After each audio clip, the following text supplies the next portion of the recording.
तर्जुमान वजारत सेहत ने कौमी असम्बली से Pakistan nursing midwifery council bill की मंजूरी को तारीखी करार दे दिया है। बयान में कहा गया कि वफाकी वज़ीर सेहत की कोशिशें रंग लाई। वज़ीर सेहत मुस्तफ़ा कमाल का कहना है कि माजी में नर्सिंग काउंसिल को बद इंतज़ामिया और करप्शन का गढ़ समझा जाता था। ये कानून नर्सिंग के शोबे में शफाफियत को यकीनी बनाने में कलीदी किरदार अदा करेगा और मेरिट पर नर्सेज की भर्ती मुमकिन हो सकेगी। तर्जुमान वजारत सेहत ने कौमी असम्बली से Pakistan nursing midwifery council bill की मंजूरी को तारीखी करार दे दिया है। बयान में कहा गया कि वफाकी वज़ीर सेहत की कोशिशें रंग लाई। वज़ीर सेहत मुस्तफ़ा कमाल का कहना है कि माजी में नर्सिंग काउंसिल को बद इंतज़ामिया और करप्शन का गढ़ समझा जाता था। ये कानून नर्सिंग के शोबे में शफाफियत को यकीनी बनाने में कलीदी किरदार अदा करेगा और मेरिट पर नर्सेज की भर्ती मुमकिन हो सकेगी।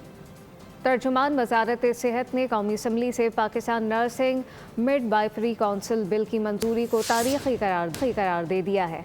बयान में कहा गया कि वफाकी वज़ीर सेहत की कोशिशें रंग लाई। वज़ीर सेहत मुस्तफ़ा कमाल का कहना है कि माजी में नर्सिंग काउंसिल को बद इंतज़ामिया और करप्शन का गढ़ समझा जाता था। ये कानून नर्सिंग के शोबे में शफाफियत को यकीनी बनाने में कलीदी किरदार अदा करेगा और मेरिट पर नर्सेज की भर्ती मुमकिन हो सकेगी।